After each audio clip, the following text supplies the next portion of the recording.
जसं की मी तुम्हाला बऱ्याच व्लॉगमध्ये सांगितलं आहे, मिनी व्लॉगमध्ये शिर्डीच्या, की साईबाबा मला दिसले, दर्शन झालं, छान झालं, बाहेरूनच दर्शन झालं पण छान झालं. दुसरी गोष्ट, त्यानंतर आम्ही तिथून निघालो आणि आमचं जेवणाचं इतकं खोळंबा झाला की काही लोकांचं असं म्हणणं होतं की नॉनव्हेज. तर मी म्हटलं की शिर्डीहून जाऊन आल्यानंतर नॉनव्हेज खायचं नसतं.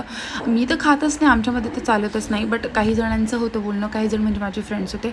म्हटलं तुम्ही खाऊ शकता, मी खाणार नाही, मी तुमच्या टेबललासुद्धा बसणार नाही. कारण मी तेवढ्या गोष्टीमध्ये कट्टर आहे. असं नाही मी म्हणत दुसऱ्यांना की तुम्ही खाऊ नका, पण मी माझ्या गोष्टींना कट्टर आहे.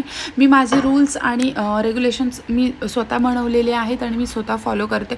मी कुणाला जबरदस्ती करत नाही, बट जे रूल्स मी माझ्यासाठी बनवले आहेत मी ते कोणासाठी चेंज करत नाही. कारण मला वाटतं की 99% मी ते योग्य बनवलेले असतात. त्यामुळे मला तरी असं वाटतं की मला ते चेंज करायची गरज पडत नाही.